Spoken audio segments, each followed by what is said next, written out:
This is today's the Hindu newspaper analysis session in which we will discuss important events and issues which have national and international importance for UPSC civil services examination. Today we will discuss mainly five issues. The first issue is India's tiger population rose 30% over 2 decades. The next issue is related to conflicts in Myanmar. The third issue is Center proposing 95% government job reservation for locals in Ladakh. The fourth issue is what are the controversies around pardoning power, and the fifth issue is related to reflection on Baku's NCQG outcome. So let's discuss all the issues in detail. According to a new study, India's tiger population has rose 30% over 2 decades. In this article, we will discuss about what is the status of tiger reserve in India. Let's discuss the issue in detail. Why news? A new study published in Science found that the tiger population in India has increased by 30% over the past 2 decades.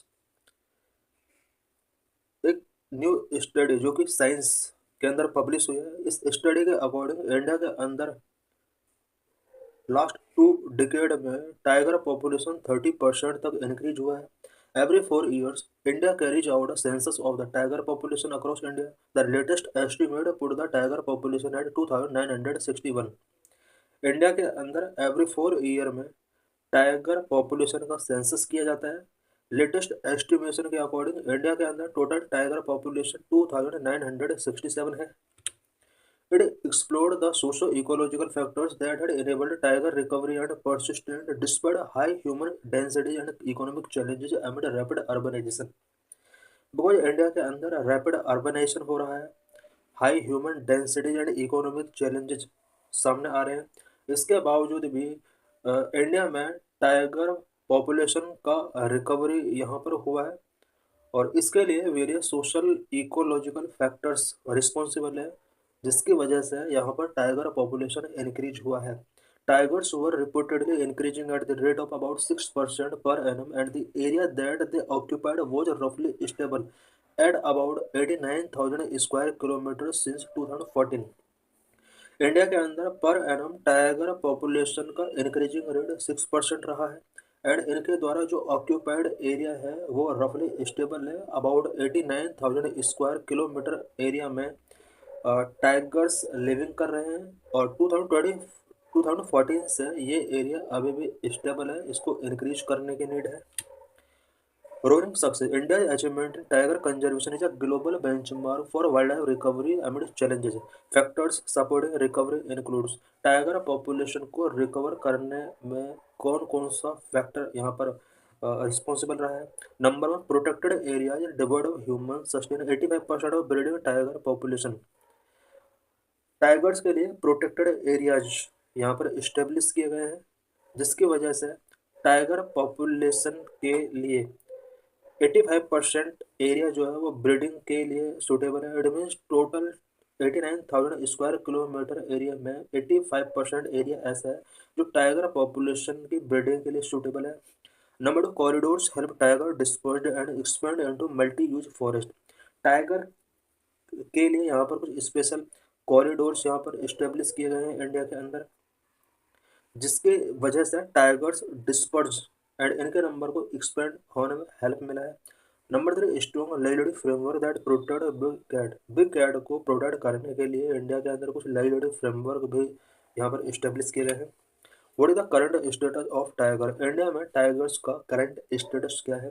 As पर government data release on July 26, 2024, India is home to 70% of the world's wild tiger population. 26 जुलाई 2024 की एक government data के according India के अंदर पूरे world का about 70% population tiger का इंडिया के अंदर है। As per this data, the tiger population in 2006 was 1,411.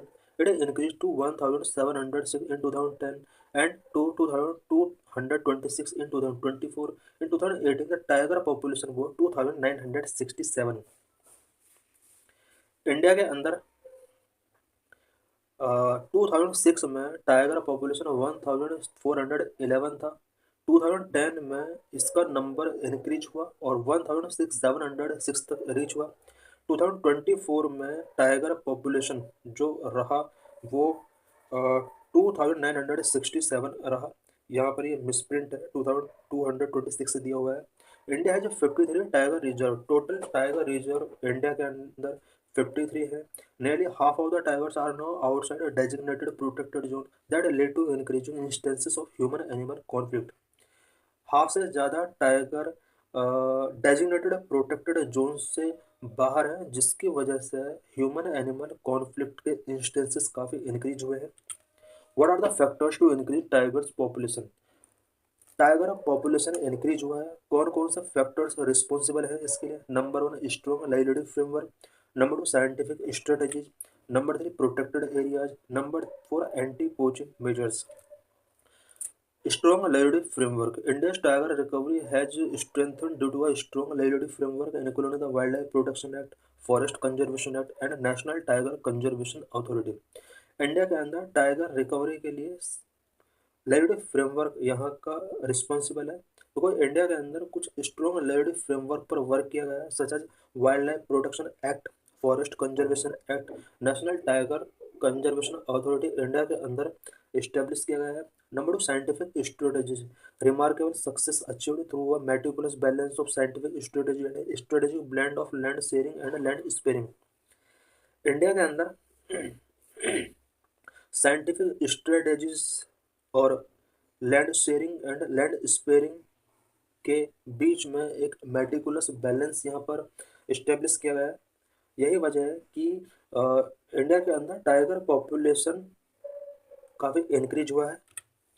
Number 3 protected areas. Protected areas devoid of humans through land sparing have allowed sustenance of 85% of breeding population. India के अंदर tiger protection के लिए कुछ protected areas यहाँ पर establish किए गए, humans को डिवॉइड किया गया। यही वजह है कि यहाँ पर 85% लैंड एरिया ब्रीडिंग के लिए सूटेबल है। Number 4 anti poaching measures have played a significant role in tiger conservation. Tiger conservation में एंटी पोचिंग मेजर्स इंडिया के द्वारा टेकिंग किए गए हैं। इन मेजर्स का भी सिग्निफिकेंट रोल रहा है टाइगर पॉपुलेशन को इंक्रीज करने में। Economic prosperity and cultural values affect tiger population. Tiger population को किस तरह से अफेक्ट करते हैं economic prosperity and cultural values? Beyond ecological factors, economic prosperity and cultural values have influenced tiger persistent recovery and colonization. Ecological factors के साथ साथ कुछ economic prosperity and cultural values भी होती हैं जो कि tiger persistent recovery and colonization को इन्फ्लुएंस करते हैं। Reasons with lower dependence on forest resource and better socio economic conditions have witnessed higher tiger colonization rate. जिन रीजन के अंदर पीपल का फॉरेस्ट रिसोर्स पर लोअर डिपेंडेंसी है एंड सोशो इकोनॉमिक कंडीशंस लोगों का बेटर है, उन एरियाज में टाइगर कॉलोनाइजेशन रेट काफ़ी हायर रहा है। Conversely areas with high poverty and armed conflict such as Naxal affected part of Chhattisgarh Jharkhand have experience tiger decline. कुछ ऐसे एरिया है जहाँ पर पॉवर्टी बहुत हाई है एंड आर्म कॉन्फ्लिक्ट वहाँ पर बहुत ज़्यादा है, such as Naxal affected parts of Chhattisgarh and Jharkhand. इन एरियाज के अंदर टाइगर पॉपुलेशन काफ़ी डिक्लाइन हुआ है। ये दो एग्जाम्पल शो करते हैं कि किस तरह से economic prosperity and cultural values tiger population को अफेक्ट करते हैं। What is the current status of instability in Myanmar and its impact on India? In this article, we will discuss about various ethnic conflicts in Myanmar. So let's discuss the issue in detail. What is issue? 4 years after the military coup on February 1, 2021, Myanmar, the sick man of Southeast Asia, continues to traverse a dismal path. 1 फरवरी 2021 में Myanmar के अंदर military कूप होता है और आज 4 years complete हो चुके हैं। म्यांमार जो कि साउथ ईस्ट एशिया का एक सिक मैन के तौर पर इसको डेजिग्नेट किया जा रहा है, कंटिन्यू अभी भी डिसमल पाथ पर ट्रैवल कर रहा है। The nation is fragmented, there is no peace and stability, the economy is in ruins, the people are suffering and the international community has other headache to worry about. Myanmar country fragmented है current में, peace and stability नहीं है, economy ruins हो चुकी है, people suffering कर रहे हैं, इंटरनेशनल कम्युनिटी के लिए ये एक वरी बन चुका है। Myanmar's deepening crisis has been forgotten or ignored by most nations except perhaps the member states of South Association of Southeast Asian Nations and neighboring such as China and India। Myanmar के अंदर जो भी deepening crisis show हो रहे हैं, world के ज़्यादातर Nations ने इसको करंट में इग्नोर किया हुआ है, बट साउथ ईस्ट रीजन के कुछ कंट्रीज जो आसियान के मेंबर कंट्रीज हैं और साथ में कुछ म्यांमार का neighbouring countries such as China and India, ये वो कंट्रीज हैं जो म्यांमार के अंदर चल रहे इशूज को इन्होंने सीरियसली लिया है और एक सॉल्यूशन की तरफ फॉरवर्ड होना चाहते हैं। What is the current situation in Myanmar? Current में म्यांमार के अंदर क्या सिचुएशन है? The crisis began in early 2021 when the military did not like the result of the election held in November 2020 that gave Aung San Suu Kyi national league for democracy victory. ये conflict 2021 के starting में begin हुए जब military ने यहाँ पर आंग सांग सू की विनिंग को, स्पेशली 2020 नवंबर में जो इलेक्शंस हुए थे यहाँ पर आंग सांग सू की इलेक्शंस में विन हुई थी और ये विनिंग मिलिट्री को लायक नहीं था। इस वजह से यहाँ पर मिलिट्री कूप 2021 फरवरी में किया गया। The 10-year-old experiment in limited democracy was rudely terminated as tanks rolled into the streets। 2020 से पहले 10 ईयर तक यहाँ पर लिमिटेड डेमोक्रेसी के साथ एक्सपेरिमेंट किया जा रहा था। इट मीन्स यहाँ पर काफ़ी लॉन्ग टाइम के बाद डेमोक्रेसी इस्टेब्लिश हुई थी, बट इस डेमोक्रेसी को यहाँ पर रूडली टर्मिनेटेड कर दिया जाता है एंड स्ट्रीट्स में यहाँ पर टैंक्स का रोलिंग किया जाता है।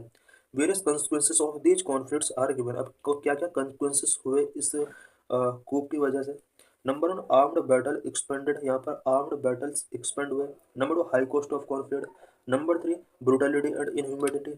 Number 4, arrest and killing of civilian. Number 5, displacement of people. Number 6, damage to military personnel. Number 7, military power is slipping away. Number 8, Myanmar divided into 3 zone. Number of armed battles expanded. The past 4 years have brought armed battles to homes, villages, and cities, with no government troops fighting against their own people, represented by a variety of ethnic armed organizations and people's defense forces in all parts of the country, north, south, east, and west. Last 4 years में armed forces का जो battle वो home, villages and various cities तक पहुंचा है और यहाँ पर गवर्नमेंट के जो ट्रूप्स हैं वो अपने ही पीपल के अगेंस्ट यहाँ पर फाइट कर रहे हैं और EAO ethnic armed organisations and PDR people's defence forces के अगेंस्ट यहाँ पर गवर्नमेंट ट्रूप की फाइटिंग कंटिन्यू अभी चल रही है। Number 2, high cost of conflict. The cost of conflict I high. Myanmar के अंदर जो भी कॉन्फ्लिक्ट्स ऑनगोइंग है इसका कॉस्ट काफ़ी हाई है।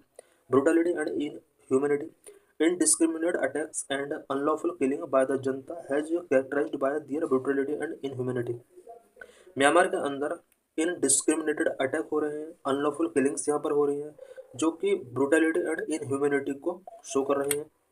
Number 4, arrest and killing of civilian. The assistant Association for Political Prisoners estimated that as of January 29, 2025, the military arrested 28,405 people, of whom 21,683 were still detained, and that it killed 6,224 people with around 2,900 treated as need to be verified killed persons। AAPP के एक estimate के according जनवरी 29 तक military ने about 28,405 people को arrest किया है, जिनमें से अभी भी 21,683 के आसपास कंटिन्यू डिटेन इन्हें किया गया है।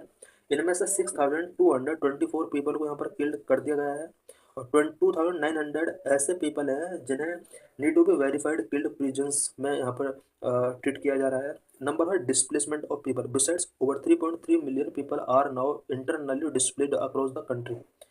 बात अगर इंटरनल डिस्प्लेसमेंट की जाए तो म्यांमार के अंदर 3.3 मिलियन अबाउट 33 लाख पीपल ऐसे हैं जो इंटरनली यहाँ पर डिस्प्लेस हुए हैं। Number 6, damage to military personnel. 4 years of continuous fighting have done untold damage to military personnel, resulting in killing, injuries, desertions and a general loss of morale। 4 years में यहाँ पर मिलिट्री पर्सनल का भी बहुत ज़्यादा loss हुआ है, बहुत ज़्यादा किलिंग्स, इंजरीज यहाँ पर हुआ है। Military power is slipping away. The junta is entering the fifth year of military rule with its power rapidly slipping away. जनता इस टाइम मिलिट्री रूल के मामले में फिफ्थ ईयर में एंटर कर रही है, बिकॉज वहाँ पर इस टाइम जनता मिलिट्री रूल है और आज से यहाँ पर फिफ्थ ईयर स्टार्ट हो गया इस डिक्टेटरशिप का। बट इसकी जो पावर है वो रैपिडली तरीके से स्लिपिंग अवे कर रही है। The junta forces and the resistance are thus locked in a ceaseless war of attrition in which neither side can be a victor. Janata forces and resistance के बीच में जो ये वॉर है, ये सीजलेस वॉर चल रहा है। इस वॉर के अंदर कोई भी विक्टर नहीं हो पा रहा है, इससे मनी एंड प्रॉपर्टी का यहाँ पर कंटिन्यू लॉस हो रहा है। Number Myanmar divided into 3 zone. Current में म्यांमार 3 जोन में यहाँ पर डिवाइड है। Country divided into 3 zone. The central part remains broadly under military control. Myanmar का सेंट्रल पार्ट अभी भी मिलिट्री कंट्रोल के अंडर में है। Peripheral areas are generally with the resistance. बात आप पेरिफेरल एरिया की करें तो ये रेजिस्टेंस के अंडर, रेजिस्टेंस मीन्स जो मिलिट्री जनता के अगेंस्ट हैं। Armed battles with and aerial bombardment by the military occurs in civilian regions located in both zone.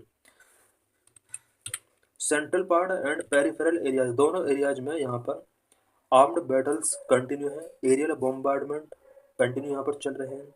Inner demons continue to hunt the people of Myanmar. Inner demons में भी continue Myanmar के people को haunt किया जा रहा है। What is ASEAN role? ASEAN का क्या रोल हो सकता है म्यांमार के अंदर पीस इस्टेब्लिश करने में? UN has given the responsibility of mediation to ASEAN. United Nations ने म्यांमार के अंदर पीस मेकिंग करने के लिए या इस कॉन्फ्लिक्ट को स्टॉप करने के लिए एज ए मीडिएशन आसियान को रिस्पॉन्सिबिलिटी दिया हुआ है। 5-point consensus. ASEAN did what it could, but its 5-point consensus remain stillborn because the cessation of hostilities and the commencement of national dialogue are unacceptable to the varying parties. ASEAN ने अभी तक वो किया है जो ये कर सकता था, बट इसका 5-point consensus अभी भी स्टिल बॉर्न है, बिकॉज आसियान ने म्यांमार के अंदर कॉन्फ्लिक्ट को सॉल्व करने के लिए 5-point consensus यहाँ पर इस्टेब्लिश किया था। बट यहाँ पर हॉस्टिलिटीज को सीजेशन करने के लिए एंड नेशनल डायलॉग को कमेंसमेंट करने के लिए यहाँ पर वेरिंग पार्टीज इसको एक्सेप्ट नहीं कर रही हैं। इट मीन्स दोनों पार्टीज के बीच में, म्यांमार के अंदर मिलिट्री जनता और सिविलियन के बीच में जो ये वॉर है, इनमें से कोई भी पार्टी आसियान के 5-point कॉन्सेंसस पर एग्रीमेंट नहीं गिवन कर रहे हैं। Priority dialogue over holding election. Recently, ASEAN foreign minister advised the military government to prioritize the dialogue over holding elections, but this has been brushed aside. Recently, ASEAN foreign minister ने military government को advice किया कि वो election hold करने से ज़्यादा dialogue को prioritise दे और जो भी कॉन्फ्लिक्ट्स हैं म्यांमार के अंदर, उन कॉन्फ्लिक्ट्स को सॉल्व करने के लिए यहाँ पर मिलिट्री गवर्नमेंट इनिशिएटिव्स टेकिंग करें। The UN and ASEAN are unable to resolve matters for Myanmar. In that case, some experts argue that the nation's neighbors China, India, Thailand, Bangladesh, and Laos must do something tangible, considering that the ongoing crisis directly threaten their interest. अभी तक अगर देखा जाए तो UN and ASEAN Myanmar के अंदर जो भी कॉन्फ्लिक्ट रिलेटेड मैटर है उसको सॉल्व करने में अनेबल रहे हैं। कुछ एक्सपर्ट का कहना है कि कुछ special nations, specially neighbouring nations such as China, India, Thailand, Bangladesh, Laos, इन कंट्रीज को यहाँ पर कुछ करना होगा म्यांमार के अंदर कॉन्फ्लिक्ट को स्टॉप करने के लिए। और बिकॉज यहाँ की जो सिचुएशन है वो एक रीजनल सिचुएशन है और इसके लिए डायलॉग बहुत ही नेसेसरी है। Why neighbors are unable to develop an internal consensus? Internal consensus develop करने में नेबरिंग कंट्रीज अनेबल क्यों रहे हैं? There are various challenges before neighbouring countries के बिफोर वेरियस चैलेंजेस हैं। Number 1, Myanmar's border with India and Bangladesh are now controlled by EAO, not the government. Myanmar का जो border है इंडिया के साथ, इस बॉर्डर को करंटली एथनिक आर्म्ड ऑर्गेनाइजेशन के द्वारा कंट्रोल किया जा रहा है, गवर्नमेंट के द्वारा कंट्रोल नहीं किया जा रहा है। There is a lack of trust between India and China. India and China के बीच में ट्रस्ट का लैक है, इस वजह से दोनों कंट्रीज म्यांमार की प्रॉब्लम को सॉल्व करने के लिए कोई स्टैंड नहीं ले पा रहे हैं। Number 3, India Bangladesh relations are under serious stress. India Bangladesh relation serious stress facing कर रहे हैं। इंडिया और बांग्लादेश दोनों कंट्रीज म्यांमार के लिए एज ए कोऑपरेटिव कुछ नहीं कर पा रहे हैं। Therefore, the neighbors are unable to develop an internal consensus on how to persuade the government and opposition to move from conflict to peace. यही वजह है कि नेबरिंग कंट्रीज म्यांमार के अंदर पीस इस्टेब्लिश करने में अनेबल रहे हैं। Thailand, the only big neighbour and ASEAN member, is uniquely position to help but it faces limitations that it can not overcome. Thailand एक ऐसा कंट्री है जो कि म्यांमार का बिग नेबर है और आसियान ऑर्गेनाइजेशन का मेंबर भी है। म्यांमार के अंदर थाईलैंड का यूनिक पोजीशन है, बट इसका भी यहाँ पर म्यांमार की जो कॉन्फ्लिक्ट्स हैं उसको सॉल्व करने में इसकी भी कुछ लिमिटेशंस यहाँ पर आ रही हैं। चाइना जो इंक्रीजिंग इन्फ्लुएंस, म्यांमार के अंदर चाइना का इन्फ्लुएंस लास्ट कुछ ईयर्स से इंक्रीज हो रहा है, या चाइना म्यांमार के कॉन्फ्लिक्ट को सॉल्व कर सकता है। Meanwhile China has substantially increase influence since the coup जब से यहाँ पर स्टार्ट हुआ है तभी से लेकर चाइना का इन्फ्लुएंस यहाँ पर इंक्रीज हो रहा है। It will continue to be a dominant player especially as the west so declining interest in Myanmar.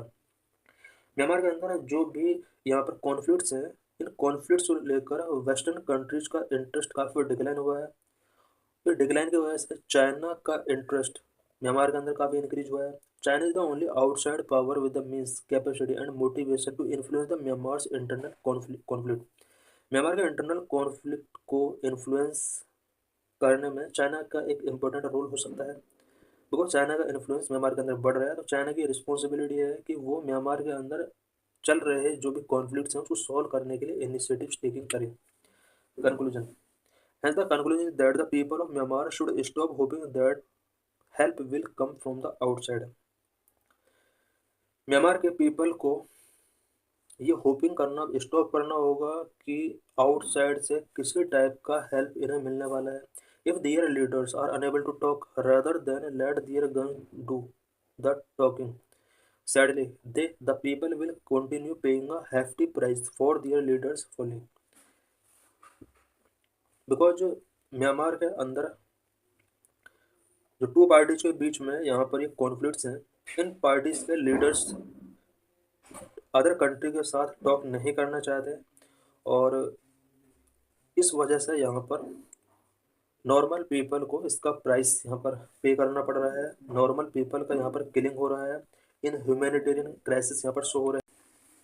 Y Ladakh demands statehood, centre proposing 95% reservation in government job for locals in Ladakh। Let's discuss the issue in detail। Union Ministry of Home Affairs has proposed 95% reservation in government jobs for locals in Ladakh, 1/3 reservation for women in hill councils, and has agreed to address concern regarding land-related matters। Union home ministry ने लद्दाख में local people के लिए government job में 95% reservation यहाँ पर propose किया है। हिल council में वुमेन के लिए 1/3 रिजर्वेशन, इट मीन्स 33% रिजर्वेशन यहाँ पर प्रपोज किया है। एंड लद्दाख पीपल के लैंड रिलेटेड जितने भी मैटर्स हैं इसके रिगार्डिंग कंसर्न्स को एड्रेस करने के लिए यहाँ पर सेंट्रल गवर्नमेंट एग्री हो गई है। The centre has also proposed a draft to ensure constitutional safeguards to preserve the land and culture of the Ladakh. Ladakh के लैंड एंड कल्चर को प्रिजर्व करने के लिए कॉन्स्टिट्यूशनल सेफगार्ड को इंश्योर करने के लिए यहाँ पर एक ड्राफ्ट प्रपोज करने का भी यहाँ पर सेंटर ने प्रोमिस किया है। It also agreed to declare Urdu and Bhoti the official language of Ladakh. Central government ने उर्दू एंड भोती ये दो लैंग्वेज हैं जिन्हें लद्दाख की ऑफिशियल लैंग्वेज के रूप में यहाँ पर डिक्लेयर किया गया है। Ladakh has been protesting for the past 5 years since it lost constitutional safeguard under article 370 of the constitution. Last 5 years से लद्दाख यहाँ पर प्रोटेस्ट कर रहा है because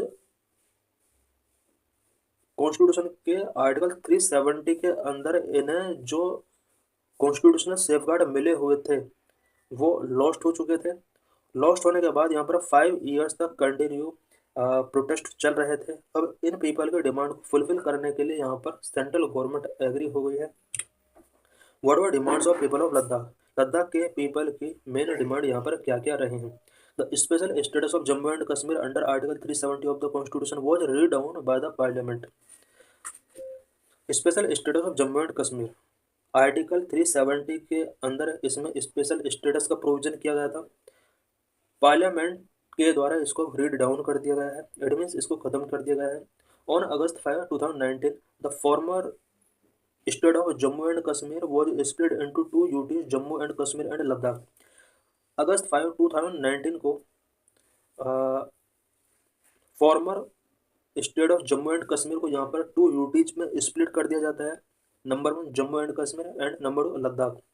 Ladakh lost several safeguards ensured by Article 370, so region bordering China erupted into protest in 2020। Article 370 के अंदर लद्दाख को several safeguard यहाँ पर मिले हुए थे, बट इन सेफगार्ड को यहाँ पर लॉस्ट कर दिया गया। इसके बाद लद्दाख का वो रीजन जो चाइना के बॉर्डर के साथ कनेक्टेड है, यहाँ से कुछ प्रोटेस्ट 2020 में यहाँ पर इरुप्ट होते हैं। For the past 5 years, people in Ladakh have been pressing for 4 demands. Last 5 years से यहाँ पर लोग प्रोटेस्ट कर रहे हैं और इनका मेनली 4 डिमांड्स हैं। Number 1 statehood for Ladakh, Ladakh का स्टेटहुड चाहते हैं। Number 2 inclusion of Ladakh in the 6th schedule of the constitution, thus giving it a tribal status. Ladakh के पीपल चाहते हैं कि लद्दाख को कॉन्स्टिट्यूशन के 6th शेड्यूल के अंदर इंक्लूड किया जाए और इन्हें ट्राइबल स्टेटस गिविंग किया जाए। Number 3 job reservation for locals, locals के लिए यहाँ पर जॉब रिजर्वेशन की डिमांड की जा रही थी, जो कि 95% जॉब रिजर्वेशन के लिए अब गवर्नमेंट एग्री हो गई है। A parliamentary seat each for ले एंड कारगिल, ले एंड कारगिल जो कि लद्दाख के रीजन है, इन प्लेसेस के लिए पार्लियामेंट में सीट्स की डिमांड इन पीपल के द्वारा की जा रही है। What the 6th schedule of constitution, constitution का 6th शेड्यूल क्या है? The 6th schedule under Article 244 provide for the formation of autonomous administrative divisions, autonomous district councils that have some legislative, judicial and administrative autonomy within a state। Constitution के article 244 के अंदर 6th schedule का provision किया गया है। इस 6th schedule में autonomous administrative divisions form करने के लिए, autonomous administrative division such as autonomous district council के फॉर्मेशन के लिए यहाँ पर कुछ प्रोविजन किए गए हैं। और ऑटोनोमस डिस्ट्रिक्ट काउंसिल जितना भी होता है, इन्हें कुछ legislative, judicial and administrative autonomy state के अंदर मिली होती है। The 6th schedule contain special provisions for the administration of tribal areas in the four north eastern state of Assam, Meghalaya, Tripura and Mizoram. 6th schedule के अंदर नॉर्थ ईस्ट के 4 स्टेट के लिए, specially Assam, Meghalaya, Tripura and Mizoram के लिए एडमिनिस्ट्रेशन से रिलेटेड कुछ प्रोविजंस किए गए हैं। ये 4 स्टेट जो हैं ट्राइबल एरियाज हैं, ट्राइबल एरियाज के एडमिनिस्ट्रेशन के लिए इस शेड्यूल के अंदर प्रोविजन किए गए हैं। What are autonomous district? All tribal areas in these 4 state have been constituted as autonomous district. The governor is empowered to organise the autonomous district. इन 4 स्टेट के अंदर जितने भी ट्राइबल एरियाज हैं, इन ट्राइबल एरियाज को ऑटोनोमस डिस्ट्रिक्ट के तौर पर कॉन्स्टिट्यूट किया गया है और गवर्नर को एम्पावर किया गया है कि ऑटोनोमस डिस्ट्रिक्ट को ऑर्गेनाइज करे। इट मीन्स स्टेट का जो भी गवर्नर होगा, उस गवर्नर की रिस्पॉन्सिबिलिटी होती है कि ऑटोनोमस डिस्ट्रिक्ट को बेटर तरीके से ऑर्गेनाइज करे। The Act of Parliament or the state legislature do not apply to autonomous district or apply with specific modification and exceptions।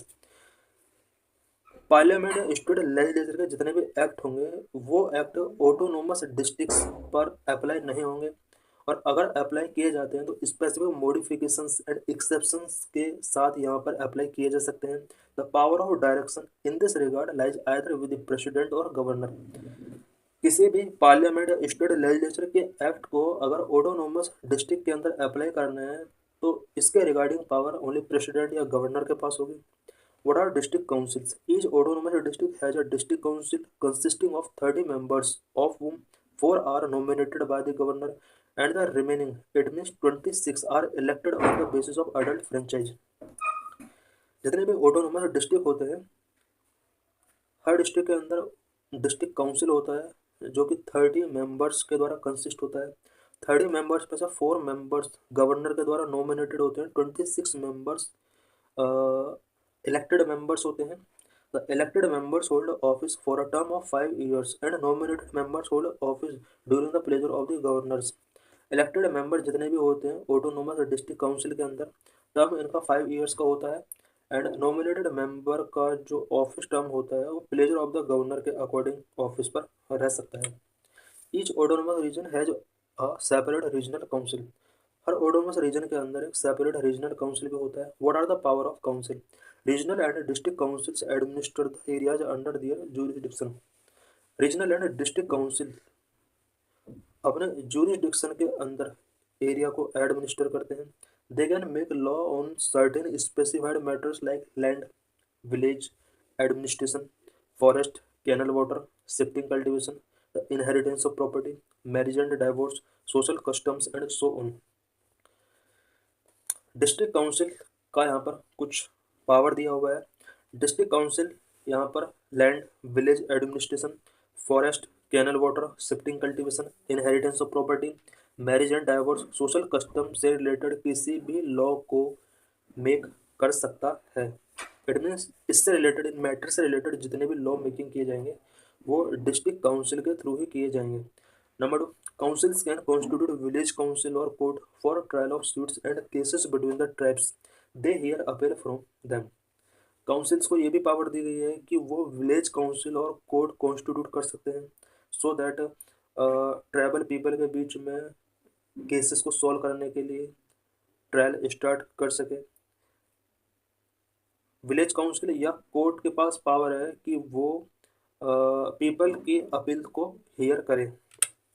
High court jurisdiction over these suits and cases is specified by the governor। किस case पर या suits पर high court का jurisdiction होगा ये decide करेगा governor. Number 3, the district council can establish, construct और manage primary school, market, ferries, dispensaries, fisheries, roads and etcetera in the district. District council district के अंदर प्राइमरी स्कूल कंस्ट्रक्ट कर सकता है, मैनेज कर सकता है, मार्केट, फेरी, डिस्पेंसरीज, फिशरीज, रोड एटसेट्रा को कंस्ट्रक्ट करने की पावर एंड इस्टेब्लिश करने की पावर डिस्ट्रिक्ट काउंसिल के पास होती है। Number 4, district councils are empowered to assess and collect land revenue and to impose certain specified tax. District council को एम्पावर किया गया है कि वो लैंड रेवेन्यू को असेस कर सकता है, कलेक्ट कर सकता है और सर्टेन स्पेसिफिक टैक्स का इम्पोज कर सकता है। Why there is a need to inclusion of Ladakh in 6th schedule? 6th schedule में लद्दाख को इंक्लूजन करना क्यों जरूरी है? Ladakh has 2 hill councils in Leh and Kargil but neither is under the 6th schedule. Ladakh के अंदर लेह एंड कारगिल में 2 हिल काउंसिल्स हैं बट किसी भी काउंसिल को 6th शेड्यूल के अंडर यहाँ पर मेंशन नहीं किया गया है। These hill councils' powers are limited to collection of some local taxes such as parking fees and allotment and use of land vested by the center। In hill councils के पास वो power नहीं है जो 2019 से पहले हुआ करते थे, बिकॉज करंट में इनके पास लोकल टैक्स कलेक्ट करने की पावर भी इस टाइम नहीं है और लैंड यूज से रिलेटेड इनको जो डिसीजन लेने की पावर मिली हुई थी करंट में वो पावर भी इसके पास नहीं है बिकॉज 370 आर्टिकल को यहाँ पर रिपील्ड कर दिया गया है। The change domicile policy in Jammu and Kashmir has raised fears in the foreign region about its own land demography, employment and cultural identity. Jammu Kashmir के अंदर डोमिसाइल पॉलिसी चेंज होने की वजह से इस रीजन के पीपल के अंदर यहाँ पर कुछ फियर्स रेज हुए हैं और ये फियर्स रेज होने का जो मेन वजह है वो land demography, employment and cultural identity से रिलेटेड यहाँ पर ये फियर रेज हो रहे हैं। What were the recommendations of the national commission for ST about inclusion of Ladakh in 6th schedule? Ladakh को 6th शेड्यूल में इंक्लूजन करने से related national commission for ST के क्या क्या रिकमेंडेशंस थे? The national commission for ST has recommended that the UT of Ladakh be included in the 6th schedule of the constitution. National commission for ST ने recommend किया था कि UT of Ladakh को constitution के 6th शेड्यूल के अंदर include किया जाए। NCST is a constitutional body to safeguard socio-cultural rights of ST was entrusted with the responsibility of examining the status of tribals in the Ladakh by the center। NCST constitutional body है जिसको responsibility दिया गया है कि लद्दाख के अंदर tribal people के status को एग्जामिन किया जाए और अपना रिपोर्ट जो भी है, रिकमेंडेशन जो भी हैं, वो गवर्नमेंट को, सेंट्रल गवर्नमेंट को गिवन करे। उन्हें रिकमेंडेशन में से एक रिकमेंडेशन इसका ये था कि यूटी ऑफ लद्दाख को 6 शेड्यूल ऑफ द कॉन्स्टिट्यूशन के अंदर इंक्लूड कर दिया जाए। If included Ladakh will be only UT in the 6th schedule. अगर लद्दाख को 6th शेड्यूल में इंक्लूड किया जाता है तो ये फर्स्ट यूटी होगा जिसको 6th शेड्यूल में ऐड किया गया। Such a status to Ladakh would require constitutional amendment. Ladakh को 6th शेड्यूल में ऐड करने के लिए कॉन्स्टिट्यूशनल अमेंडमेंट रिक्वायर होगा। Reasons behind the recommendation to include Ladakh in 6th schedule. 6th schedule में लद्दाख को इंक्लूड करने के बिहाइंड क्या क्या रीजंस है जो कि NCST ने यहाँ पर रिकमेंडेशन के तौर पर गिवन किए हैं। It is estimated that more than 90% of Ladakh population is tribal. Because Ladakh का 90% पॉपुलेशन ट्राइबल है। The primary ST in Ladakh are Balti, Beda, Bot, Bropa, Drokpa, Dard, Shin, Mon, Changpa, गारा एंड पुरकपा। ये वो कम्युनिटीज हैं जो ST कम्युनिटी लद्दाख के अंदर बिलोंग करती हैं। इट मीन्स फर्स्ट रीजन इसका जो गिवन किया गया वो ये था कि 90% से ज़्यादा पॉपुलेशन लद्दाख में ट्राइबल पॉपुलेशन है। The UT of Ladakh region has several distinct culture heritage by communities such as Balti, Dokpa and Changpa among others which needs to be preserved and promoted। Second reason ये था कि लद्दाख रीजन में जो भी ट्राइबल कम्युनिटीज हैं, इन ट्राइबल कम्युनिटीज का यहाँ पर cultural heritage, distinct cultural heritage है और इस कल्चरल हेरिटेज को अगर हमें प्रोटेक्ट करना है तो इस कम्युनिटी को 6th शेड्यूल के अंदर ऐड करना होगा। इट मीन्स इनके इस कल्चर को प्रिजर्व एंड प्रोमोटेड करने के लिए हमें लद्दाख को 6th शेड्यूल में इंक्लूड कर देना चाहिए। Number 3, prior to the creation of the UT of Ladakh, people in Ladakh region had certain agrarian rights including right on land which restricted people from other part of the country to purchase or acquire land in the Ladakh। Ladakh के UD बनने से पहले Ladakh reason के local people के पास कुछ agrarian rights थे। इन rights के अंदर लैंड से रिलेटेड राइट्स थे इनके पास और इस लैंड पर लद्दाख से बाहर के पीपल को यहाँ पर लैंड परचेज करने का राइट नहीं था। बट ये सब राइट अब लद्दाख में ख़त्म हो चुके हैं। इस वजह से भी लद्दाख को यहाँ पर 6th schedule of the constitution में इंक्लूड करने के लिए डिमांड की जा रही है। Number 4, inclusion in the 6th schedule will help in democratic devolution of power in the region and will also enhance the transfer of funds for speedy development of the region. 6th schedule में अगर लद्दाख का inclusion हो जाता है तो इस reason में power का डेमोक्रेटिक डेवोल्यूशन हो सकता है एंड डिपार्टमेंट इस रीजन के लिए ट्रांसफ़र ऑफ फंड यानी फंड्स का जो ट्रांसफ़र होगा वो भी स्पीडी तरीके से इंश्योर किया जा सकता है। Difficulty behind Ladakh inclusion. Ladakh को 6th शेड्यूल में इंक्लूड क्यों नहीं किया जा रहा है, क्या क्या डिफिकल्टीज हैं इसके before? Because constitution is very clear, the 6th schedule is for the north east, so Ladakh inclusion the 6th schedule would be difficult.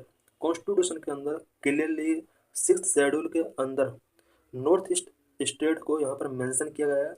यही वजह है कि लद्दाख को 6th शेड्यूल के अंदर इंक्लूजन करना काफ़ी डिफिकल्ट है। For tribal areas in the rest of the country there is the 5th schedule. North east के 4 स्टेट को अगर छोड़ दिया जाए, बाकी कंट्री में जितने भी ट्राइबल एरियाज हैं, इन एरियाज के लिए कॉन्स्टिट्यूशन के अंदर 5th शेड्यूल का प्रोविजन किया गया है। In our constitution no region outside the north east has been included in the 6th schedule. Constitution के अंदर नॉर्थ ईस्ट यानी फोर नॉर्थ ईस्ट रीजन को अगर छोड़ दिया जाए, बाकी किसी भी रीजन की ट्राइबल कम्युनिटी को 6th शेड्यूल के अंदर इंक्लूड नहीं किया गया है। Even in Manipur, which has predominantly tribal population, in some places the autonomous council are not included in the 6th schedule। Manipur का यहाँ पर एक एग्जाम्पल दिया गया है। मणिपुर के अंदर प्रीडोमिनेटली ट्राइबल पॉपुलेशन है। ट्राइबल पॉपुलेशन होने के बाद भी यहाँ पर ऑटोनोमस काउंसिल जितने भी हैं इन ऑटोनोमस काउंसिल को 6th शेड्यूल के अंदर इंक्लूड नहीं किया गया है। इट मीन्स 6th शेड्यूल के अंदर ओनली 4 स्टेट को कॉन्स्टिट्यूशन के अंदर मेंशन किया गया है। Arunachal Pradesh and Nagaland which are totally tribal are also not in the 6th schedule. यहाँ पर 2 स्टेट का और एग्जाम्पल दिया गया है, अरुणाचल प्रदेश एंड नागालैंड। ये 2 स्टेट ऐसे हैं जहाँ पर टोटली ट्राइबल पीपल हैं, और इसके बाद भी इन स्टेट को 6th schedule of the constitution के अंदर इंक्लूड नहीं किया गया है। However, if government to decide for inclusion Ladakh in 6th schedule, it need to bring a bill to amend the constitution for this purpose। Government अगर चाहती है कि लद्दाख को 6th शेड्यूल के अंदर इंक्लूड कर दिया जाए, इसके लिए कॉन्स्टिट्यूशनल अमेंडमेंट करना होगा और इसके लिए एक बिल ब्रिंग करना होगा पार्लियामेंट के अंदर। What are the pressure on local resource in Ladakh? Ladakh में करंटली लोकल रिसोर्सेज के ऊपर बहुत ज़्यादा प्रेशर पड़ रहा है। Number 1, rapid urbanisation and increasing tourist footfall. Urbanisation बहुत रैपिड हो रहा है एंड टूरिस्ट फुटफॉल यहाँ पर इंक्रीज हो रहा है। Construction of activities, water crisis, rapid urbanisation and increasing tourist footfall are exerting significant pressure on resources in Ladakh, particularly water। Ladakh के अंदर रैपिडली तरीके से अर्बनाइजेशन हो रहा है, टूरिस्ट यहाँ पर बहुत ज़्यादा इंक्रीज हो रहा है, जिसकी वजह से यहाँ पर लोकल रिसोर्सेज पर स्पेशली वाटर से रिलेटेड यहाँ पर प्रॉब्लम्स आ रही हैं। According to recent data from the ministry of tourism, Ladakh is witnessing a high influx of domestic tourism. Ministry of tourism के एक रिसेंट डाटा के अकॉर्डिंग लद्दाख के अंदर डोमेस्टिक टूरिस्ट का हाई इन्फ्लक्स हुआ है। In 2022 more than 5 lakh domestic tourist visited the region. Ladakh के अंदर 2022 में डोमेस्टिक टूरिस्ट यहाँ पर अबाउट 5 लाख डोमेस्टिक टूरिस्ट ने यहाँ पर विजिट किया था in Leh alone, which is Ladakh largest town, while just over half a lakh domestic and foreign tourists visited in 2007, by 2018 the number had risen to 3.2 lakh। Ladakh का largest town Leh है और इस लेह के अंदर about 50,000 domestic and foreign tourist ने यहाँ पर 2007 में विजिट किया। 2018 की अगर बात की जाए तो ये नंबर 50,000 से 3.2 लाख तक पहुँच गया। इट मीन्स लेह के अंदर भी यहाँ पर पीपल का यहाँ पर एज ए टूरिस्ट यहाँ पर विजिट काफ़ी इंक्रीज हो रहा है। Construction activities, a research of 2019 stated that built area in the town had increased from 36 hectare in 1969 to 196 hectare in 2017। 2019 की एक रिसर्च के अकॉर्डिंग लद्दाख रीजन के अंदर बिल्ड एरिया की अगर बात की जाए 1969 में अबाउट 36 हेक्टेयर यहाँ पर बिल्ड एरिया था, जो कि 2017 में 196 हेक्टेयर तक पहुँच गया।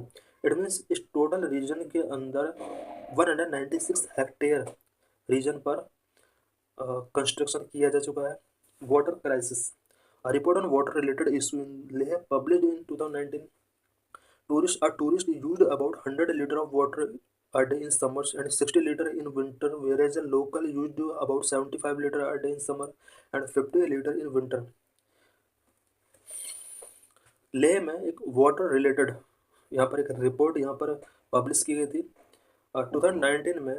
एक टूरिस्ट के द्वारा समर सीजन में per day 100 litre water use किया जाता है, विंटर सीजन में 60 लीटर वाटर यूज किया जाता है। वहीं यहाँ के लोकल पर्सन के द्वारा समर सीजन में 75 लीटर पर डे वाटर का यूज किया जा रहा है, 50 लीटर वाटर विंटर में यूज किया जा रहा है। इट मीन्स यहाँ पर टूरिस्ट के द्वारा वाटर का यूज काफ़ी ज़्यादा किया जा रहा है लोकल पीपल के कंपेयर में, जिसकी वजह से यहाँ पर वाटर क्राइसिस इंक्रीज हुआ है। The pressure on resources is especially high during peak tourist season between May and July each year, when about 70% of the tourists visit the UP। Ladakh UT के अंदर सबसे ज़्यादा यहाँ पर टूरिस्ट जो पीक पर होता है वो मई जून जुलाई इन 3 मंथ में सबसे ज़्यादा यहाँ पर टूरिस्ट आते हैं। 75 टूरिस्ट यहाँ पर यानी 3 मंथ के अंदर आते हैं। How does climate change threaten the region? Ladakh region को क्लाइमेट चेंज ने किस तरह से थ्रेटन किया है?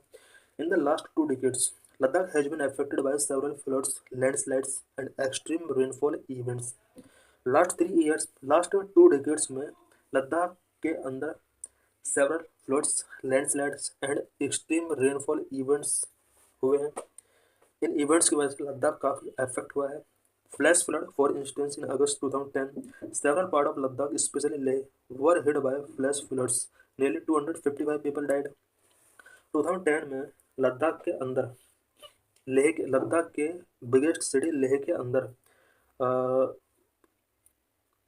फ्लैश फ्लड्स यहाँ पर आते हैं, जिसमें 255 पीपल का यहाँ पर डेथ हुआ था। Number 2, glacier lake outburst flood in August 2014। Glacier lake outburst flood caused when a glacier lake breached damaged houses and bridge in Gaya village। अगस्त 2014 में यहाँ पर GLOF glacier lake outburst flood यहाँ पर आता है, और इसकी वजह से यहाँ पर बहुत सारे हाउसेस डैमेज हो जाते हैं। गया विलेज में एक ब्रिज है वो डैमेज हो जाता है। More recently, in August 2021, a GLOF near Rumbak village also damaged roads and a bridge। अगस्त 2021 में यहाँ पर फिर से एक GLOF इंसिडेंट होता है, जिसकी वजह से रंबाक विलेज के अंदर रोड्स एंड ब्रिज यहाँ पर डैमेज हो जाता है। A study published in 2020 estimated that Ladakh है 192 ग्लेशियर लेक। 2020 के एक एस्टिमेट के अकॉर्डिंग लद्दाख के अंदर टोटल 192 ग्लेशियर लेक हैं। Next, climatic challenges global warming। Several research also stated that due to increasing temperature caused by global warming, the number and size of glacial lake in the Himalaya are increasing and glaciers are shrinking। Temperature global warming की वजह से temperature increase हो रहा है, या फिर जिस तरह से पूरा अर्थ पर ग्लोबल वार्मिंग बढ़ रहा है, इन्वायरमेंट का टेम्परेचर इंक्रीज हो रहा है।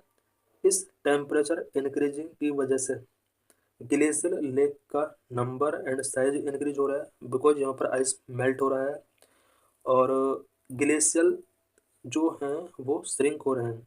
इट मीन्स ग्लेशियर्स मेल्टिंग होने की वजह से श्रिंकिंग हो रहे हैं एंड ग्लेशियर लेक्स का साइज यहाँ पर बढ़ रहा है। Despite the challenges posed by the climate change, mining and renewable energy companies are eyeing Ladakh and tourism related activities are on a rise। Climate change की वजह से जो भी चैलेंजेस पोज किए गए हैं, इन चैलेंज के बाद भी mining and renewable energy companies Ladakh की तरफ फोकस कर रहे हैं एंड टूरिज्म रिलेटेड एक्टिविटीज यहाँ पर कंटिन्यू बढ़ रहे हैं। Pollution problem with significant tourism influx, pollutants from vehicular traffic like black carbon will settle on snow and ice and expedite melting। Because यहाँ पर टूरिस्ट इन्फ्लक्स बहुत ज़्यादा बढ़ रहा है, जिसकी वजह से वेहिकुलर ट्रैफिक का pollutant such as black carbon काफ़ी इंक्रीज हो रहा है, और वो स्नो के ऊपर सेटल डाउन, स्नो और आइस के ऊपर सेटल डाउन हो रहा है, जिसकी वजह से मेल्टिंग काफ़ी एक्सपेडाइट हो रहा है। Mining activities might increase slope instability, making them landslide prone. Mining activities भी यहाँ पर स्लोप्स को इंस्टेबल बना रही हैं, जिसकी वजह से लैंडस्लाइड प्रोन यहाँ पर इंसिडेंट हो रहे हैं। Dust from mining that will settle on glaciers could also accelerate their melting. Mining की वजह से जो भी डस्ट यहाँ पर प्रोड्यूस होता है वो ग्लेशियर्स पर सेटल हो जाता है, और इस वजह से भी मेल्टिंग यहाँ पर एक्सेलरेट हो। In this article, we will discuss pardoning power of president and governor. So let's discuss the issue in detail. What is pardon system in India? A pardon in the Indian constitution absolves the offender from conviction, punishment and all associated disqualifications। India के अंदर किसी भी offender को conviction, punishment या all disqualification से absolve करने का जो प्रोसेस है, इसको पार्डन कहा जाता है। इट मीन्स यहाँ पर पनिशमेंट को क्षमा करने की जो पावर है प्रेसिडेंट या गवर्नर की, इसको पार्डन सिस्टम बोला जाता है। Article 72 and 161 of the constitution provide power to the president and governor respectively to grant pardon, commutation, remission, respite और रिप्राइव टू अ कॉन्विक्ट। किसी भी कॉन्विक्ट पर्सन को pardon, commutation, remission, respite and reprieve करने की president या governor की power का provision constitution के आर्टिकल 72 एंड 162 में किया गया है। इट मीन्स आर्टिकल 72 प्रेसिडेंट को पार्डनिंग पावर देता है। आर्टिकल 161 गवर्नर को पार्डनिंग पावर देता है। These are sovereign power which are exercised on the advice of the council of ministers. President और गवर्नर की ये सॉवरेन पावर है जो कि काउंसिल ऑफ मिनिस्टर की एडवाइस के थ्रू ही एक्सरसाइज की जा सकती है। Limitation of pardon power. Governor and president की पार्डन पावर की कुछ लिमिटेशंस भी हैं। President can not exercise his power of pardon without advice of government. Government की एडवाइस के बिना प्रेसिडेंट अपने पार्डन पावर को एक्सरसाइज नहीं कर सकता। In several cases, the Supreme Court had ruled that the President has to act on the advice of the Council of Ministers while deciding mercy plea. Supreme court ने various judgement में अपना rule दिया है कि president जब mercy pleas को decide करेगा, decide करने से पहले काउंसिल ऑफ मिनिस्टर का एडवाइस उसको लेना होगा। Rashtrapati Bhavan forward the mercy plea to the home ministry to seek the cabinet advice.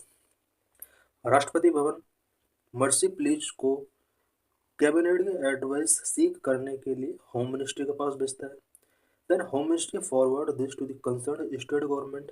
Based on the state government reply, home ministry formulate its advice on behalf of the council of ministers. इसके बाद home ministry mercy plea को concern state government के पास भेजती है। State government के reply के according home ministry यहाँ पर जो भी इसकी एडवाइस है उसको काउंसिल ऑफ मिनिस्टर्स के बिहाफ में फॉर्मुलेट करती है और उसको अगेन राष्ट्रपति भवन को सेंड किया जाता है। Reconsideration of pardon. President is bound by the cabinet's advice but article 74(1) empower him to return it for reconsideration once.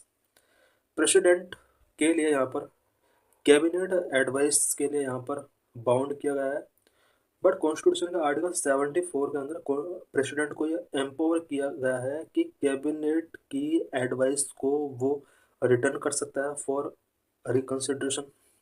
If the council of minister decides against any change, the president has to accept it. अगर council of minister अगर decide कर लेता है कि किसी भी type का change नहीं किया जाएगा, इस रिकंसिडरेशन इसमें नहीं किया जाएगा, प्रेसिडेंट को उसकी जो भी डिसीजन है उसको एक्सेप्ट करना होगा। इट मीन्स यहाँ पर कैबिनेट की एडवाइस को रिकंसीडर के लिए प्रेसिडेंट के द्वारा अगर रिटर्न किया जाता है तो ओनली वन टाइम के लिए रिटर्न किया जाएगा। अगर यहाँ पर कैबिनेट किसी भी टाइप का चेंज नहीं करती है, अगेन प्रेसिडेंट को इसको एक्सेप्ट करना ही होगा। Key terms related to pardon. पार्डन से रिलेटेड की टर्म्स के बारे में हम यहाँ पर कुछ पॉइंट्स डिस्कस करेंगे। Number 1, pardon. It remove both the sentence and the conviction and completely absolve the convict from all punishment, sentences and disqualifications. Pardon अगर किसी पर्सन को गिवन किया जाता है तो उस पर्सन के सेंटेंस एंड कॉन्विक्शन दोनों को रिमूव कर दिया जाता है and all punishment, sentence and disqualification से उसको कंप्लीटली एब्जॉर्व कर दिया जाता है। इट मीन पार्डन के अंदर फुल्ली उसको फ्री कर दिया जाता है। Number 2, commutation. It provisional substitution of one form of punishment for a lighter form. अगर किसी पर्सन को हायर पनिशमेंट दिया गया है तो कम्यूटेशन के उसको लाइटर पनिशमेंट इसको किया जा सकता है। For example, a death sentence may be commuted to rigorous imprisonment और may be commuted to a simple imprisonment. Example यहाँ पर गिवन है, किसी पर्सन को अगर डेथ सेंटेंस गिवन किया गया है, इस डेथ सेंटेंस को राइगोरस पनिशमेंट में कम्यूट किया जा सकता है और सिंपल इम्प्रिजनमेंट में भी इसको कम्यूट किया जा सकता है। इस तरह का जो प्रोविजन है इसको कम्यूटेशन बोला जाता है। Number 3, remission. It includes reducing the period of sentence without changing it's character. Sentence के कैरेक्टर को चेंज किए बिना इसके पीरियड को रिड्यूस करने से रिलेटेड जो पार्डन पावर है इसके अंदर इसको रेमिशन बोला जाता है। रेमिशन में अगर किसी पर्सन को यहाँ पर 2 ईयर के लिए राइगोरस इम्प्रिजनमेंट किया गया है तो इसको 1 ईयर के लिए किया जा सकता है। इट मीन्स इसको रिड्यूस किया जा सकता है, बट इसमें सेंटेंस के कैरेक्टर को चेंज नहीं किया जाता। Number 4, respite. It provision avoiding a later sentence in place of original sentence due to some special fact such as the physical disability of a convict or the pregnancy of a woman offender. किसी भी person को अगर कोई physical disability होती है या कोई women जो कि प्रेग्नेंट है और उसको अगर सेंटेंस गिवन किया जा चुका है, उस सेंटेंस को उसकी फिजिकल डिसेबिलिटी की वजह से लैच किया सकता है। इस प्रोसेस को रिस्पाइट बोला जाता है। Next, reprieve it include stay of the execution of a sentence specially that of death for temporary period. किसी भी पर्सन को अगर एग्जीक्यूशन सेंटेंस प्रोवाइड किया गया है, इसको स्टे किया जा सकता है टेम्परेरी पीरियड के लिए। जब स्टे किया जाता है इसको रिप्राइव बोला जाता है। Its purpose is to enable the convict to have time to seek pardon और कम्यूटेशन फ्रॉम द प्रेसिडेंट। ऐसा इसलिए किया जाता है बिकॉज यहाँ पर कॉन्विक्ट पर्सन को पार्डन या प्रेसिडेंट से कम्यूटेशन सीक करने के लिए यहाँ पर कुछ टाइम गिवन किया जाता है रिप्राइव प्रोसेस के अंदर। Difference between pardoning power of president and governor. Governor और प्रेसिडेंट दोनों को ही पार्डनिंग पावर मिला होता है, बट कुछ डिफरेंस इस पावर में है। The scope of the pardoning power of the president under article 72 is wider than the pardoning power of governor under article 161 which differ in the following two ways। Article 72 के अंदर president को pardoning power मिला हुआ है and article 161 के अंदर governor को pardoning power मिला हुआ है, बट दोनों के बीच में टू मेन डिफरेंस होते हैं। Number, in case of court martial if the punishment और sentence is by court martial president has the power to grant pardon, but article 161 does not provide any such power to the governor। अगर punishment या sentence court martial के द्वारा given किया गया है, इस case में पार्डन करने की पावर सिर्फ प्रेसिडेंट को है, गवर्नर के पास इस तरह का पावर नहीं है। Death sentence the president can grant pardon in all cases where the death sentence given, but the pardoning power of the governor does not extend to death sentence cases. Death sentence cases में pardon करने की power only president को दिया गया है, governor को इस type का पावर नहीं गिवन किया गया है। In this article we will analyse the outcome of COP29। Why news two major global events took place in November. Number 1, द G20 summit in Brazil and the COP29th Conference of Parties COP29 to the UN Framework Convention on Climate Change in Baku, Azerbaijan। Last year November month में to global events जो कि बहुत important events थे। Number 1, Brazil के अंदर G20 summit हुआ and Baku Azerbaijan के अंदर 29th conference of parties conduct किया गया। Mobilising finance to address climate change was a central theme at both events. G20 summit Brazil and COP29 दोनों summits का जो सेंट्रल थीम रहा वो क्लाइमेट चेंज को एड्रेस करने के लिए फाइनेंस मोबिलाइज करना रहा। इट मीन्स यहाँ पर फाइनेंस पर फोकस किया गया। COP29 of UNFCCC was ended with a climate finance goal where developed countries are to provide $300 billion annually by 2035। UNFCCC के COP29 में डिसाइड किया गया है कि डेवलप्ड कंट्रीज के द्वारा डेवलपिंग कंट्रीज के लिए 2035 तक एनुअली $300 बिलियन यहाँ पर क्लाइमेट फाइनेंस के तौर पर यहाँ पर प्रोवाइड कराया जाएगा। However this is far from what the developing countries need, but developing countries का जो नीड था वो बहुत ज़्यादा है। बट ये जो डेवलप्ड कंट्रीज के द्वारा $300 का जो प्रोविजन किया गया है काफ़ी लैज है। A study released before COP29 indicated that the world was already 1.49 degrees Celsius warmer than pre-industrial levels by the end of 2023। COP29 के समिट से पहले एक स्टडी रिलीज किया गया था। स्टडी के अकॉर्डिंग वर्ल्ड 1.49 डिग्री सेल्सियस तक वार्म हो चुका है on the basis of pre industrial level.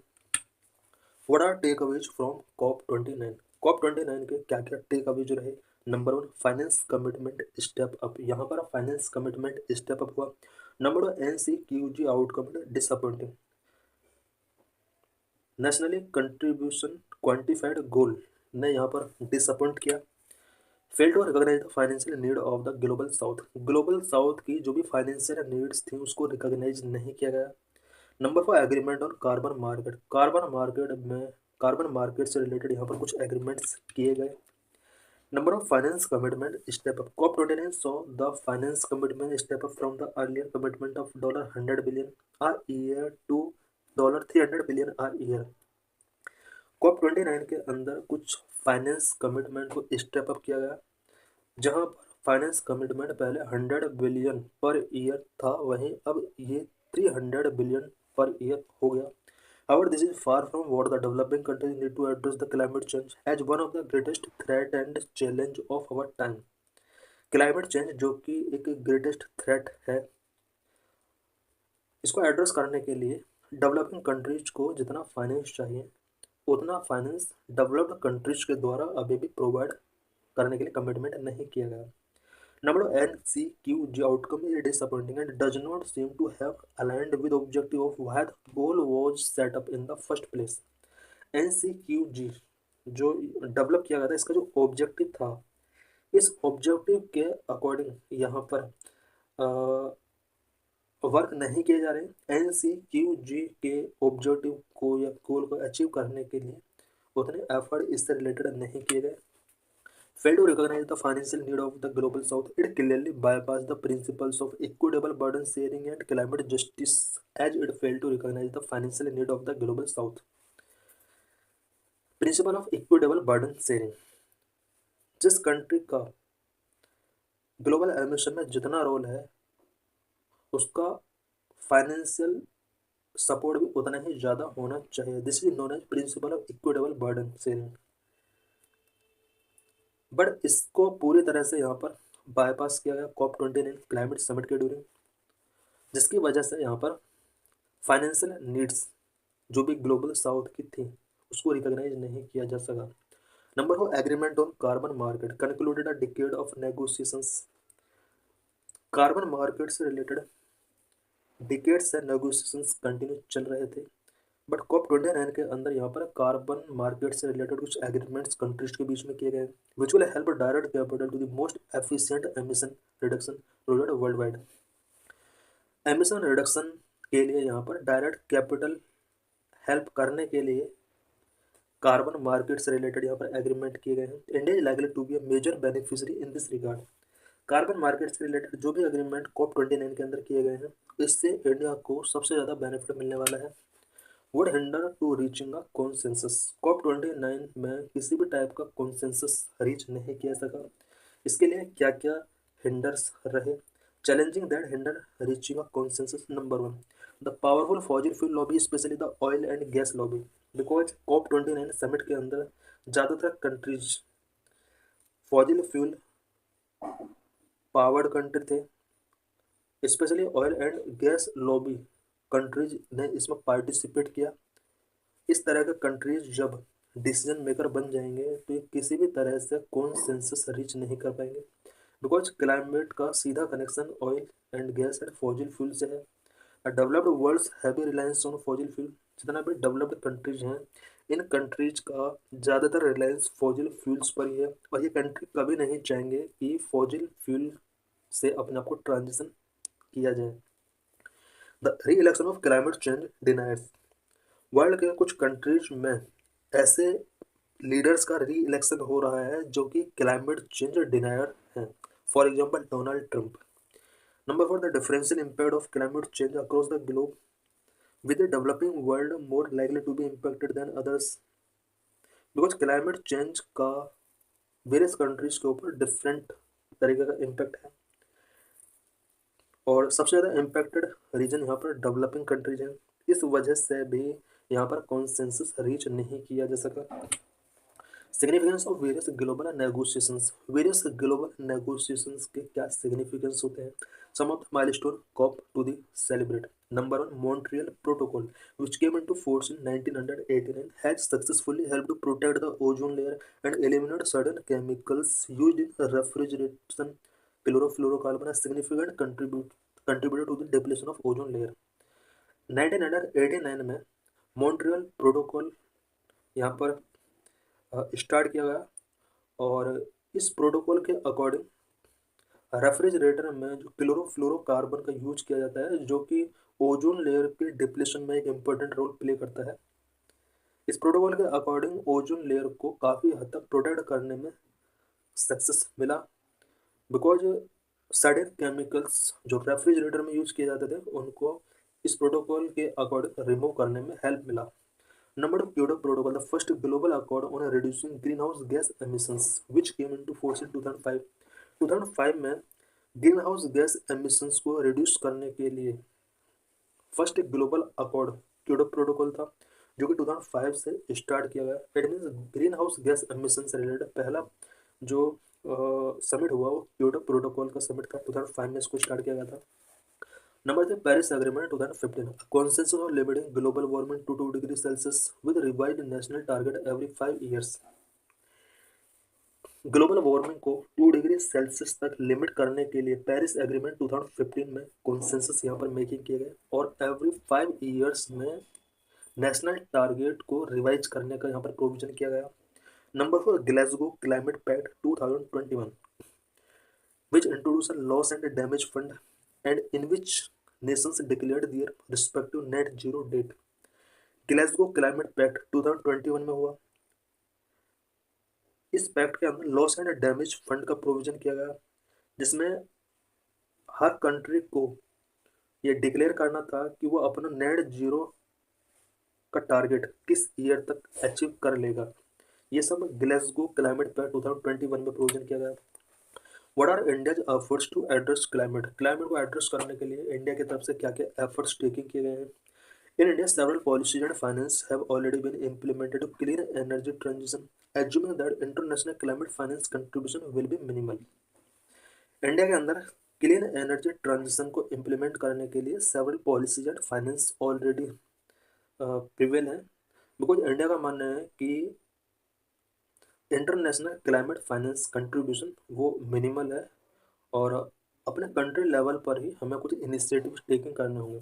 Some initiatives taken by India. Number 1, PM Suryaghar Muft Bijli Yojana provide subsidies to household to install rooftop solar panels thereby also addressing energy poverty and access. PM Suryaghar Muft Bijli योजना के अंदर rooftop solar panels install करने के लिए house hold को subsidy यहाँ पर provide कराई जाती है, so that energy poverty and access को एड्रेस किया जा सके। Number 2, PM electric drive revolution in innovative vehicle enhancement PM E drive initiative aims to promote the adoption of zero emission vehicles including two wheelers, three wheelers, ambulance and trucks. PM E drive एक ऐसा initiative है जो कि zero emission adoption zero emission vehicles के adoption को promote करता है, such as two wheelers, three wheelers, ambulance and trucks. It provides purchase subsidies and supporting essential charging infrastructure to accelerate the transition to clean air and clean transportation। Clean air and clean transportation में अपने आप को transition करने के लिए PM E drive initiative essential charging infrastructure provide कराता है। Number 3, the perform, achieve and trade scheme soon be replaced by Indian carbon market, help mobilize investment need to improve energy efficiency and emissions reduction in industries। Perform, achieve and trade scheme, इस scheme को बहुत ही जल्द Indian carbon market के साथ replace कर दिया जाएगा। Energy efficiency and industry के एमिशन को रिडक्शन करने के लिए यहाँ पर कुछ इन्वेस्टमेंट को मोबिलाइज करने का प्रोविजन किया गया है। Number 4, reducing its CO2 per unit of GDP। India has been working hard on reducing its emissions intensity CO2 per unit of GDP as per the commitment to the Paris Agreement। India ने Paris agreement के under commitment किया था कि वो अपने emission intensity को reduce करेगा और इंडिया इसके लिए एफर्ट्स भी कर रहा है। Number 5, State Action Plan on Climate Change। In addition to strategies for emission mitigation, State Action Plan on Climate Change support adaptation strategies tailored to specific vulnerabilities of state and regions with a focus on agriculture, forestry, water resource and disaster risk reduction। India के अंदर emission mitigation के लिए strategy के साथ साथ state action plan on climate change, it means various state के अंदर climate change से रिलेटेड प्लान यहाँ पर इस्टेब्लिश किए गए हैं, जो कि स्टेट स्पेसिफिक रीजन के अंदर agriculture, forestry, water resource, disaster risk reduction से रिलेटेड वल्नरेबिलिटीज पर स्पेशल फोकस करता है। इट मीन्स इंडिया में कुछ स्ट्रेटेजिक इनिशिएटिव्स के साथ साथ स्टेट एक्शन प्लान्स यहाँ पर लॉन्च किए गए हैं। इसके अंदर वेरियस स्टेट के अंदर रीजन स्पेसिफिक एक्शंस टेकिंग किए जा रहे हैं सो दैट इंडिया के अंदर एमिशंस को मिटिगेट किया जा सके। What is NCQG? The new collective quantified goal is a financial target to help developing countries fight climate change. Climate change से फाइट करने के लिए डेवलपिंग कंट्रीज के द्वारा कुछ फाइनेंशियल टारगेट यहाँ पर सेट किए गए हैं। इट मीन जितने भी डेवलपिंग कंट्रीज हैं, इन सभी डेवलपिंग कंट्रीज ने एक एस्टिमेशन यहाँ पर बनाया है कि हमें क्लाइमेट चेंज से फाइट करने के लिए इतना फाइनेंस चाहिए। This is known as NCQG. It was adopted at the UN Climate Change Conference COP29 November 2024। COP29 में इसको एडॉप्ट किया गया था। At Cancun in 2010, developed countries had pledged to provide $100 billion annually up to 2020। Cancun 2010 में developed countries ने please किया कि वो डेवलपिंग कंट्रीज के लिए $100 बिलियन पर ईयर 2020 तक प्रोवाइड कराएंगे, जो कि टाइम अब खत्म हो चुका है। Further, at COP29 in Paris, the parties decided to establish an NCQG prior to 2025 with the Cancun commitment as the base point। 2021 COP21 में पार्टीज ने डिसाइड किया कि वो 2025 से पहले NCQG इस्टेब्लिश कर लेंगे, और ऐसा किया भी गया। 2024 में NCQG यहाँ पर इस्टेब्लिश किया गया। Why establishing the NCQG was important? इसका इस्टेब्लिश होना क्या इम्पोर्टेंट रहा? The existing climate pledges have generally been criticized for their lack of specificity and accountability। Existing climate pledge जितना भी है, उन प्लीज को हमेशा क्रिटिसाइज इसलिए किया जाता रहा है बिकॉज इन प्लीज के अंदर स्पेसिफिसिटी एंड अकाउंटेबिलिटी का लैक है। Therefore the NCQG was intended to create a framework for shared climate goal to establish clear and quantified objectives that nations could aim to achieve with transparency and accountability at the forefront। NCQG ये ensure करेगा कि shared climate गोल से related framework world के अंदर create किए जा सकते हैं, clear and quantified objective establish किए जा सकते हैं सो दैट वेरियस कंट्रीज की अकाउंटेबिलिटी सेट की जा सके। What is way forward? The way forward is to keep the talk on going. Talks को हमें ऑन गोइंग रखना चाहिए। Climate change has no geographical boundaries.